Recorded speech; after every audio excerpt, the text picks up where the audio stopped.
दोस्तों, आज हम बात करना चाहेंगे भारत पर आक्रमण करने वाले 10 सबसे क्रूर आक्रमणकारी के बारे में, जिसमें सबसे पहला नाम है चंगेज़ खान का। चंगेज़ खान एक मंगोल शासक था जो मंगोल साम्राज्य के विस्तार का अहम किरदार था।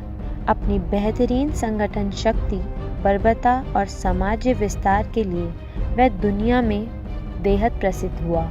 इतिहास कहता है कि चंगेज़ खान भारत पर आने के लिए मन बना चुका था, लेकिन नियति को कुछ और ही मंजूर था। पूरे एशिया को जीतने वाला मंगोलिया का यह महान योद्धा भारत आया था, लेकिन सिंधु नदी के तट से ही दिल्ली के सुल्तान इल्तुतमिश की हार मानने के बाद वापस लौट गया। उसके लौटने का कारण भीषण गर्मी, कुदरती आवास की दिक्कत थी। सन 1227 में उसकी मृत्यु हो गई। अगला नाम है अतिला हुन का। अतिला या अतिला होश संभालने के बाद अपनी मौत तक हुनों का राजा था। वह हुन साम्राज्य का नेता था जो जर्मनी से यूराल नदी और डैन्यूब नदी के बाल्टिक सागर तक फैला हुआ था। अतिला हुन ने खौफ ने भारत तक को हुनों के आतंक का लोहा मनवाया। भारत में अतिला ने अपना आक्रमण हुनों के नेता तोरमान और उसकी पुत्र मिहिर कुल के नेतृत्व में करवाया। हुनों ने भारत में गुप्त वंश की जड़ें मिटा दी और लगातार भारत में लूटपाट करते रहे। हुनों ने पंजाब और मालवा की विजय करने के बाद भारत में स्थायी निवास बना लिया था। अगला नाम है तैमूर लंग का। तैमूर लंग बचपन से लंगड़ा था। उसका किसी राजवंश से संबंध नहीं था, लेकिन लड़ाकू लोगों की सेना बनाकर उसने भारत समेत दक्षिणी, पश्चिमी और मध्य एशिया को जीत लिया। भारत में उसने 1399 में दिल्ली पर धावा किया और तुगलक बादशाह को हरा दिया। उसका हमला इतिहास का सबसे क्रूर हमला था। उसने दिल्ली में एक ही दिन में लाखों लोगों की मौत के घाट उतार दिया था। अगला नाम है नादिर शाह अफशार का। नादिर शाह पारस का शाह था।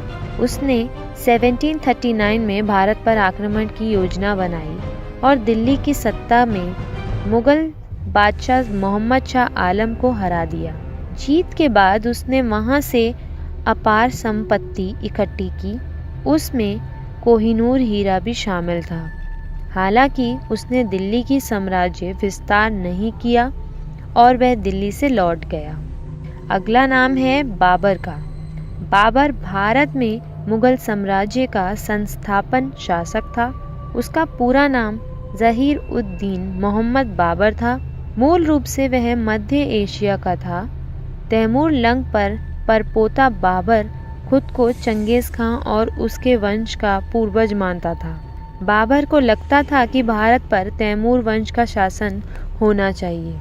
अगला नाम है मोहम्मद बिन कासिम का।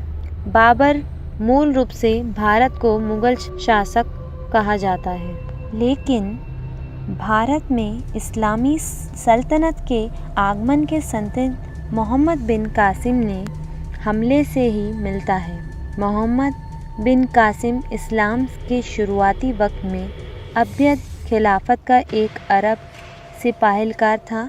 उसने 17 साल की उम्र में ही 710 ईसा पूर्व में भारत उपमहाद्वीप के पश्चिमी इलाकों पर हमला बोल और सिंध के राजे हिंदू राज दाहिर सेन को हरा दिया। सिंध सहित पंजाब क्षेत्र को कब्जे में आ गए थे, लेकिन किसी तरह उसने गुजरात की ओर भी अपने सैनिक भेजे और कई राज्य को संपन्न करने के लिए कहा। हालांकि आगे आदेश नहीं मिलने का पर अभियान को रोक दिया।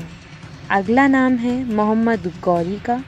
मोहम्मद गौरी दरअसल एक अफगान सेनापति था, लेकिन 1202 में उस गौरी साम्राज्य की सल्तनत संभाली। उसने भारत के गुजरात पर 1197 ईस्वी में पहला आक्रमण किया, लेकिन गुजरात के शासक भीम द्वितीय ने बुरी तरह हरा गए।